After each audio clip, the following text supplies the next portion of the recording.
اگر سامنے بچہ یا بچی بیٹھا ہو اور پھر اس وقت آپ یہ نقش لکھیں اور ایک ماحول جیسے حاضرات کے لیے جیسے تیار رہے تو یہ زیادہ بہتر ہے۔ وہ نقش لکھنے میں کتنا ہی وقت لگتا ہے، تو اس طریقے سے جیسے آپ وہاں پہ ایسا کوئی شخص نہیں ہو یا کوئی ایسی عورت نہیں ہو جو حاضرات وغیرہ کی منکر ہو اور اس میں اعتقاد نہیں رکھتی ہے، تو ایسا کوئی شخص وہاں پہ نہیں ہونا چاہیے۔ کمرہ صاف ستھرا ہو، بس اس میں کوئی زیادہ کوئی شرائط نہیں ہے۔ بس آپ کہنا چاہیے مصلی بچھا لے، چٹائی بچھا لے، یا خالی زمین صاف ستھری زمین ہے تو اس پہ آپ بیٹھ جائے۔ جیسے بہت سارے حاضرات میں کچی مٹی سے لیپا ہوا زمین بھی اس میں جیسے مطلوب ہوتا ہے، تو اس میں اس کی بھی ضرورت نہیں ہے، بس کہیں بھی پاک صاف جگہ پہ آپ بیٹھ جائیں اور ایک ماحول حاضرات کا جیسے ابھی حاضرات کرنا ہے، بچہ بھی اس طریقے سے جیسے بیٹھا ہے ادب سے، یا اس کے والدین ہیں، یا آپ کہیں اگر بچہ ہے یا کوئی رشتہ دار کا بچہ ہے تو کوئی نہیں، بس ایک خوشگوار ماحول بنا کر کے اور درود شریف وغیرہ پڑھ کر کے کچھ اچھی باتیں کر کے آپ پھر یہ نقش لکھنا شروع کریں۔ نقش لکھنے کے جو قواعد ہیں اس کو آپ ملحوظ رکھیں۔ کالی سیاہی سے لکھنے کے بعد نقش کو بچے کے ہاتھ میں دے دینا ہے، دونوں ہاتھوں سے نقش کو پکڑ لیں، دونوں ہاتھوں سے اس طرح نقش کو پکڑ لیں، اور اس میں جو سیاہی سے آپ نے جس خانے کو بند کیا ہے اس کو تاکید کر دے کہ اسی میں دیکھتا رہے۔ پھر 11 مرتبہ عزیمت پڑھ کر کے آپ بچے پر اور نقش پر بیک وقت دم کریں گے۔ جیسے بچے کو سامنے بیٹھا کر کے اس طریقے سے دم کریں کہ بچے کے چہرے اور سینے پہ دم کرتے ہوئے نقش پہ دم ہو، تو اس طریقے سے آپ دم کریں تو انشاءاللہ تعالیٰ پہلی بار میں ہی حاضرات کھل جائے گی، نابالغ بچے پر زیادہ دقت نہیں ہوتی ہے۔ پھر بچے کی معرفت آپ سوال جواب کریں اور انشاءاللہ تعالیٰ صحیح درست جواب ملے گا، لیکن یہ ضرور ہے کہ اپنے ذہن کو بھی خالی رکھیں اور بچے کو بھی بالکل ایسا بچہ ہو جو ان چیزوں سے غیر متعلق ہو، یعنی کہ اس کے ذہن میں کوئی ایسی بات نہ ہو کہ جیسے بات چیت ہوتی ہے بڑوں میں تو بچے سمجھ جاتے ہیں کہ یہ مجھے کس بارے میں مجھ سے سوال ہوگا، کہ کوئی سامان چوری ہو گیا تو چور کی شکل دکھ رہی ہے کہ نہیں، وغیرہ وغیرہ جیسے، تو اس کے اگر لاشعور میں سب کانشیس مائنڈ میں بچے کی اگر کوئی بات ہوگی تو بہت ممکن ہے کہ حاضرات میں وہ غلط جواب دے، جو بات اس کے ذہن میں ہے اسی کی تصویر اس سیاہی میں دیکھے۔ لہٰذا یہ ضرور ہے کہ عامل کا بھی ذہن بالکل صاف ہو اور جیسے جاننے کی خود نیت ہو، اپنا ارادہ یا اپنی نیت یا اپنی خواہش بچے کے ذہن پر مسلط کرنے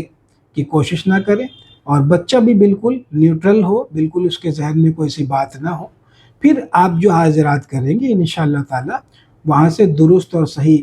جواب آپ کو ملے گا۔ بعض دفعہ ایسا ہوتا ہے کہ بچے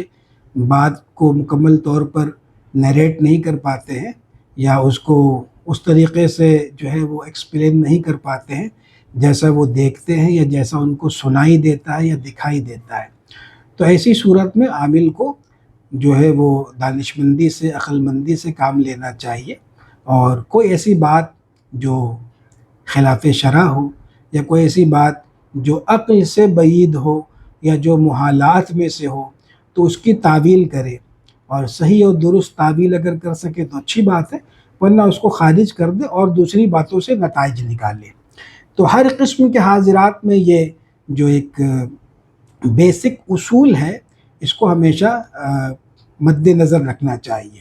اب چونکہ میرا یہ ذوق نہیں ہے، کسی زمانے میں میں حاضرات کرتا تھا لیکن اب یہ ذوق مجلس آرائی کا مجھ میں نہیں رہا، تو بہرحال لیکن یہ کہ حاضرات ایک بالکل صحیح اور درست اور حقیقی چیز ہے اور اس کا انکار نہیں ہے، اگرچہ میں اب یہ میرے پریکٹس میں نہیں ہے، لیکن جو میرے تجربات ہیں اس سلسلے میں حتی المقدور آپ سب کی جو اس میں خواہش رکھتے ہیں، اس کو سیکھنا کرنا چاہتے ہیں، اس میں انشاءاللہ تعالی مکمل رہنمائی کریں گے۔ تو باقاعدہ جو زکوٰۃ والے حاضرات ہوتے ہیں اور جس کے باقاعدہ عمل کر کے جس حاضرات کی تسخیر کی جاتی ہے، اس کا بھی وہ انشاءاللہ تعالی جو اعمال کے چلے ہو رہے ہیں اس میں بھی وہ شامل کیے جائیں گے۔ لیکن اس قسم کے حاضرات جس میں قطعاً کسی قسم کی زکوٰۃ کی حاجت نہیں ہے، بس ایک مستند عامل ہونا ضروری ہے کہ آپ نے 2-4 اعمال یا چلے استاذ کی نگرانی میں کیے ہیں اور تقوی پرہیزگاری کی زندگی گزار رہے ہیں، اور آپ کے اندر میں روحانیت ہے، اور یہ کہ بزرگان دین سے آپ کو سچی عقیدت اور محبت اور ان سے پکی نسبت ہے، تو بس آپ یہ حاضرات کا عمل کر سکتے ہیں۔ تو اس طریقے سے آپ بچے والے حاضرات کا یہ ہم نے طریقہ عرض کر دیا۔ اب کوئی مریضہ ہے جس کے اوپر میں سحر یا آسیب کا اثر ہے، تو یہ جو طریقہ ہے یہ ان عاملین احباب کے لیے جو کونا مشق ہے اور جو باقاعدہ حاضرات وغیرہ کرتے ہیں یا اس کی صلاحیت رکھتے ہیں، تو ایسے لوگ اس کو کریں گے۔ طریقہ یہی ہوگا کہ ایسے ہی نقش لکھنا ہے اور ایسے ہی خانے کو سیاہ کر دینا ہے، پھر اس کو بتی بنا لینا ہے، اور بتی بنانے کے لیے ضروری ہے کہ نقش کو نیلے کپڑے میں رکھ کر کے لپیٹیں، پھر نیلے دھاگے سے ہی اس کو باندھ دیں۔ اس نقش کو مٹی کے چراغ میں سرسوں تیل ڈال کر کے جلانا ہے، اور جو مریض یا مریضہ سحر زدہ یا آسیب زدہ ہو، اس کا کوئی اگر علاج آپ کر رہے ہیں تو علاج کے دوران بھی یہ کر سکتے ہیں، اور علاج شروع کرنے سے قبل بھی یہ تشخیص اور حاضرات کا آپ یہ عمل کر سکتے ہیں۔ یعنی کہ تشخیص کی نیت سے اگر آپ کریں گے تو علاج شروع کرنے سے پہلے کرنا ہے، اور اگر کارڈ کی نیت سے کریں گے تو اگر علاج باقاعدہ آپ چلا رہے ہیں تو درمیان سے اس کو مطلب انکلوڈ کر سکتے ہیں، اس کے کاٹ کا بھی، تو اس سے آپ کاٹ بھی کر سکتے ہیں، لیکن بعد میں اس سے جیسے علاج آپ نے شروع کر دیا ہے سحر یا آسیب تشخیص کر کے یا حکم لگا کر کے، تو پھر علاج کے دوران جو ہے تشخیص کی نیت سے یہ حاضرات نہیں کریں گے۔ وہ جو میرا مضمون ہے روحانی علاج، روحانی تشخیص کے 25 اصول، اس کو آپ دیکھ لیں گے، الافاق کی کسی قسم میں وہ مفصل ہے، وہاں پہ ایک بیان ہوگا، اور میرے خیال سے یہ ایک اضافہ بھی اس میں ہو سکتا ہے، یہ جو ہم نے ایک بات بتائی اس حاضرات کے عمل کے حوالے سے۔ تو بہرحال اس کا خیال رکھیں گے۔ طریقہ یہی ہے کہ مریض کو یا مریضہ کو سامنے بٹھانا ہے، اور اس کے سامنے کوئی اسٹول وغیرہ رکھ کر کے چراغ کو اس کے اوپر رکھ کر کے روشن کرنا ہے۔ چراغ اس قدر یعنی کہ اسٹول اتنا ہو کہ مریض یا مریضہ بیٹھے تو چراغ اس کے سینے کے مقابل آ جائے، پھر اس سے کہہ دے کہ آپ پھر وہ چراغ کی لو میں دیکھتا رہے، اور آپ 11 مرتبہ اسی عزیمت کو پڑھ کر کے مریض پر یا مریضہ پر دم کر دیں گے، اور اس کو کہیں گے مسلسل چراغ کی لو پر دیکھتا رہے۔ 11 مرتبہ پڑھ کر کے دم کرنے کے بعد پھر مسلسل آپ اس عزیمت کو جیسے بلا تعداد پڑھتے رہیں جب تک حاضرات کا نزول نہیں ہو، مریض کو چراغ میں کچھ نہ دکھے۔ پھر جب کچھ دکھے گا وہ خود ہی کہے گا یا کہے گی، تو اس کی معرفت سے پھر آپ سوال جواب کریں۔ اگر آسیب ہے تو اس کو جانے کا کہیں، اور مریضہ کی جان چھوڑنے کا اس سے مطالبہ کرے، اس کو غوث اعظم کا واسطہ دے، اولیاء کرام کا واسطہ دے، اہل بیت اطہار کا واسطہ دے۔ اس طریقے سے جو ایک طریقہ ہوتا ہے حاضرات کے عاملین کا،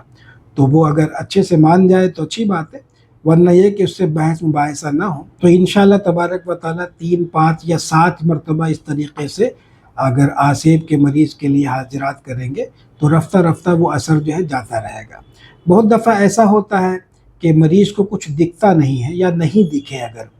تو پھر بھی اس حاضرات کا فائدہ واضح طور پر مریض کی صحت پر آپ کو دکھے گا کہ اس کی صحت دن بدن پھر وہ آسیبی اثرات کے حوالے سے وہ درست ہوتی جائے گی۔ ٹھیک ہے، ایک بات اس میں نوٹ کر کے رکھیں گے کہ جن مریضوں پر حاضرات پہلے سے ہی ہو رہی ہے تو ایسے ہی مریضوں کو چراغ میں بٹھانا ہے۔ جن مریضوں پر حاضرات نہیں ہوتی ہے اس پر قصداً کسی قسم کے حاضرات کا نزول کرنا، اس پر حاضرات کا دروازہ کھولنا، یہ عقل مندی نہیں ہے۔ اور میں تو مطلق حاضرات کا مخالف ہوں، یعنی کہ مریضوں پر کسی قسم کے حاضرات کرنے کا، لیکن یہ حاضرات چونکہ مریضوں پر نہیں ہوتا ہے، مریض پر نہیں ہوتا ہے، یہ حاضرات چراغ کی لو پر یا اس نقش میں ہوتا ہے، تو نقش میں یا تو بچہ دیکھتا ہے یا کوئی جوان عورت بھی اس میں دیکھ سکتی ہے، اور ایسی چراغ کی لو میں بچہ، بڑا، مرد، عورت کوئی بھی اس کو وہ حاضرات کا جو نزول ہوتا ہے وہ تو دکھتا ہے۔ یعنی کہ یہ حاضرات جو ہے یہ خارج میں ہوتا ہے، مریض کے وجود میں نہیں ہوتا، لہٰذا یہ اس قسم کے حاضرات میں سے نہیں ہے جو مریض کے جسم پر وارد ہوتی ہے یا اس کے وجود میں کوئی کیفیت حاضرات کے ارواح کی طاری ہوتی ہے۔ تو اس کا فرق ہے، جب آپ اس کو کریں گے تو آپ خود ہی سمجھ جائیں گے۔ حاضرات کے بالکل اسی طریقے سے آسیب کی جگہ سحر کی کاٹ اور اس کا علاج بھی ہم کر سکتے ہیں۔ مثال کے طور پہ آپ نے اسی چراغ سے تشخیص کی کسی مرض کی، مریض کی یا مریضہ کی، تو اس پر سحر کا کوئی اثر معلوم ہوا، تو اس کو آپ ایک نیت کر لیں، ایک اندازہ کر لیں کہ اس کو 3، 5، 7 یا 11 مرتبہ چراغ میں بیٹھانا ہے۔ بعض دفعہ تو ایک ہی مرتبہ بس وہ کاٹ کر دینے سے جیسے وہ معاملہ ختم ہو جاتا ہے، لیکن اگر بہت زیادہ پرانا سحر ہے تو 3 یا 5 مرتبہ بیٹھا کر کے کاٹ کرنا زیادہ بہتر ہے، تاکہ اثرات مکمل طور پر زائل ہو جائے۔ تو یہ ایک آسان حاضرات کا روحانی تحفہ احباب کی نظر ہے، اس کی قدر کریں۔ انشاءاللہ تعالی یہ حاضرات آپ کو بہت جگہوں پہ کام دے گا۔ اللہ تبارک و تعالی ہم سب کو علم نافع اور خیر کثیر عطا فرمائے۔ وآخر دعوانا ان الحمد للہ رب العالمین، والسلام علیکم ورحمۃ اللہ وبرکاتہ۔